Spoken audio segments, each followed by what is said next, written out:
Gary Schara will spend the rest of his life in prison for killing Lisa Ziegert, an Agawam woman who was murdered 27 years ago. 22 News reporter Taylor Knight was in the courtroom for the dramatic conclusion to this decades-old murder case. Her name was Lisa Ziegert. Her murder happened in 1992, but her assailant was not caught until 2017. Massachusetts officials have been looking for a serial murderer for more than 2 decades. So how did the stabbing murder of a young girl be solved? In our video, let us look at how the cold case was solved after 25 long years. Lisa Ziegert was a bright, energetic, bubbly young woman from Agawam, Massachusetts. She grew up in a close-knit household with her parents, George and Dee, and her 2 siblings, brother David and sister Lynn. Well, it's how they all look now. Rewinding back, the date was April 15, 1992. That was a Wednesday, when 24-year-old Lisa Ziegert was killed. She was employed at Brittany's card and gift shop on Walnut Street Extension in Agawam, Hampden County, Massachusetts. Many other businesses were nearby, including a restaurant and a tanning salon. It was a very bustling area of town. Lisa was a part-time employee there. She worked as a teaching assistant at Agawam Middle School throughout the day. Lisa went home after finishing college to teach special needs pupils. She enjoyed her work, and the kids adored her. April 15 was a regular day for Lisa in terms of routine. She drove straight to the store when school ended at 4:30 p.m. Every weekday between 5 and 9 p.m., she worked there. Lisa followed this regimen on April 15, 1992 as well. Lynn went to see her sister at work between 5:30 and 6 p.m., and the two talked for a while. Lynn walked away without noticing anything unusual. However, Lisa's co-worker Sophia observed that Lisa's car was still in Brittany's parking lot the following day at 8:45 a.m., which was uncommon. Lisa should have arrived at school by that time, Sophia knew. She initially assumed Lisa had experienced automobile difficulty. However, when Sophia walked into the business, she had the uneasy sensation that something was severely wrong. The business door had not been locked the night before. It was wide open. Lisa had never forgotten to close the door on the way back. Furthermore, the store's lights were still on, cash was still in the register, and Lisa's possessions were still present. When she checked it out, Sophia observed that the rear room was disorderly. She dashed across the street to a restaurant and demanded that the cops be called. When Lisa didn't show up for work at Agawam Middle School, her co-workers were concerned. When she reached her family to check about Lisa's location, they were even more worried. Lynn was the last member of Lisa's family to see her. Since then, no one had heard from her, which was once again unlike Lisa. No one is prepared for that. There's no way that you wake up in the morning or you go to bed the night before and you say, I think tomorrow is going to be a day that's going to change my life. When the cops came to Brittany's card and gift shop, they noted the exact details as Sophia had. Lisa had left her coat, handbag, and automobile at the store. However, there was evidence of a tussle backstage. Scuff marks and drag marks were discovered on the floor. While being pulled out of the shop's rear entrance, it seemed as though Lisa had put up a struggle. Blood was found on some balloons after a closer examination of the back area. The authorities created a DNA profile using evidence acquired at the site. However, the technology was still in its infancy, and only a few people trusted the DNA profile. Regardless, they searched their database and came up empty-handed. Lisa's disappearance had a significant impact on the little village. A large-scale exhaustive search for Lisa was undertaken by local police, Massachusetts State Police, the FBI, and residents. They also issued requests for information from the general public. 2 people came forward as witnesses. At roughly 8:20 p.m., someone entered the business and stated that everything appeared to be expected and that Lisa was all right. The second witness indicated that no one was out front when they arrived at the company at about 9 p.m. They heard some commotion in the rear, but departed after a few minutes when no one appeared in the front. Another eyewitness shared a disturbing account. They were driving by Brittany's at 9:15 p.m. when they observed an automobile near the business. They claimed they noticed a guy and a woman in the car's rear seat who looked to be fighting. Lisa's friends and relatives also mentioned that she felt as if someone had been following her. She'd brought it up only a few days before she vanished.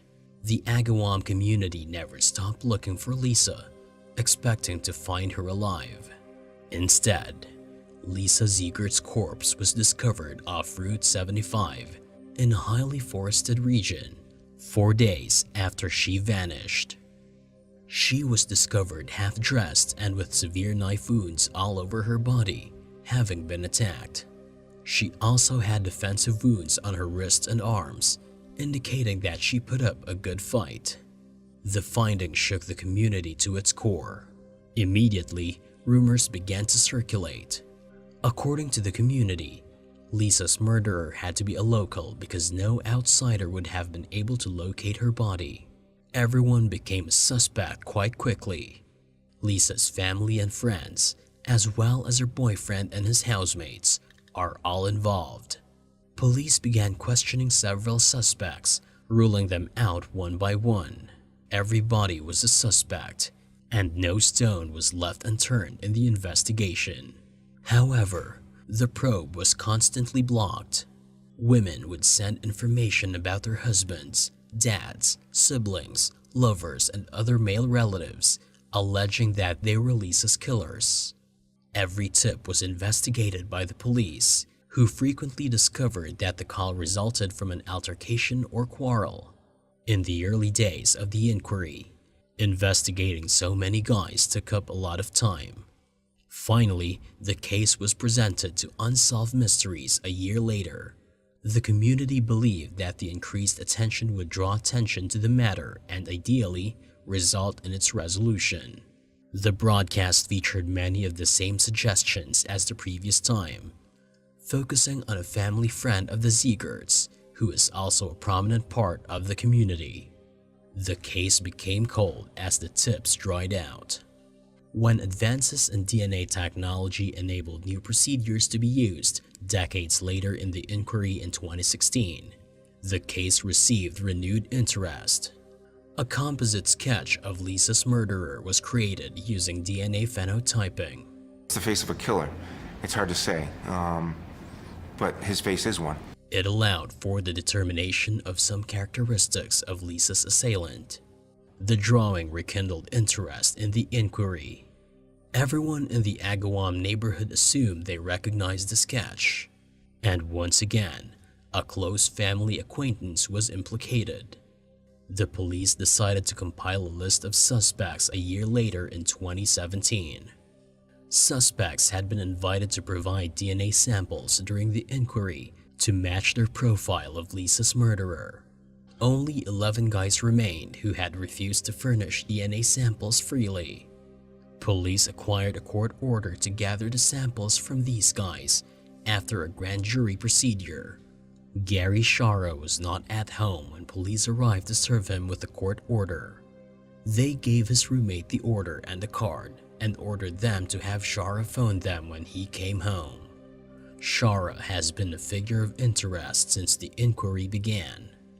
Joyce McDonald Schara, his estranged wife, contacted Agawam Police in 1993 through her divorce attorney, claiming that she suspected her soon-to-be ex-husband was responsible for Lisa's death. At the time, the police did not take this seriously.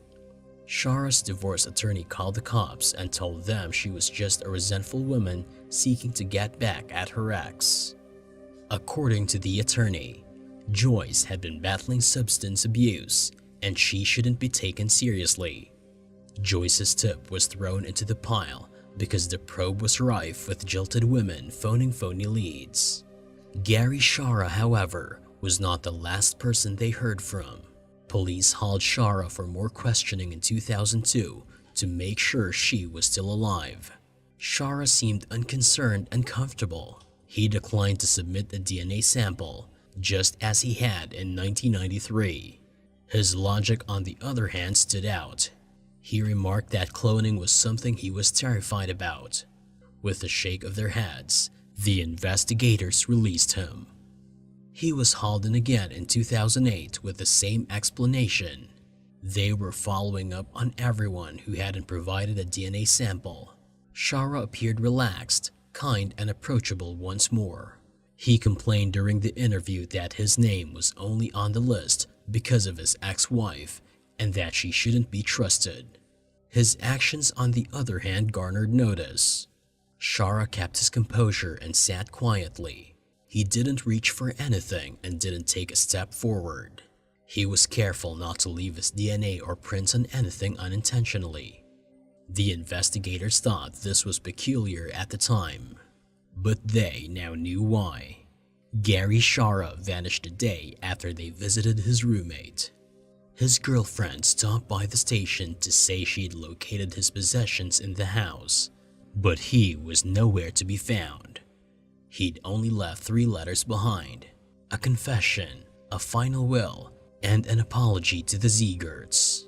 Parts of the admission were as follows. For about as long as I can remember, I've been dreading the day I'd have to write this letter. First and foremost, I adore you. I hope you never have any doubts about that. Now comes the difficult part. Today you're going to learn some terrible things about me. They'll tell you that 25 years ago, I kidnapped and murdered a young woman. That is correct. It's all there. When I seized her, I had no intention of murdering her. But circumstances spiraled out of my control, and in the eyes of the police, it's all the same. I've never had so many regrets in my life. I was young, cocky, and dumb, with a focus on the last part. I've never truly been or even felt normal. The confession continued. Abduction and bondage have interested me since I was a child. I couldn't get it out of my head for very long. Finally, I let myself do something dreadful on that fateful day. They'd cornered him. They had Lisa's murderer. They had to track him down now. I hope knowing who I am and knowing I am gone would offer you some closure and serenity. Schara stated simply to the Ziegert family. Please accept my heartfelt apologies. Since April 15th, 1992, every happy occasion has a tinge of sadness. I look at the wedding albums and search the backgrounds and clouds of the pictures, looking for a sign that she was there. He left 30% of his assets to his mother, 30% to his brother, 30% to his fiancée, and the remaining 10% to his roommate in his final will. The messages also seemed to imply that Schara planned to commit suicide. Police acted promptly and began pinging his phone. He was ultimately located in a Connecticut hospital. Gary Schara was arrested on September 16, 2017, for the murder of Lisa Ziegert on April 15, 1992. For 25 years, he remained unnoticed, living quietly and doing various restaurant and customer service jobs. Police took DNA from Schara's belongings and compared it to their profile for Lisa's murderer. It was without a doubt a match. Gary Schara was charged with first-degree murder. He entered a guilty plea and was sentenced to life in jail with no chance of release. The cops were stumped in 1992. They had DNA, a novel method of investigation, but no matches on file. Thanks to technological developments, Lisa's killer has been apprehended, combining new and old inquiry approaches. Cold cases are something that most law enforcement organizations dread. However, with recent and ongoing improvements in DNA technology and investigative methodologies, all of those cases may be solved. There is promise here. We hope you all loved the video. Hit a like and tap the subscribe button to see more videos like this.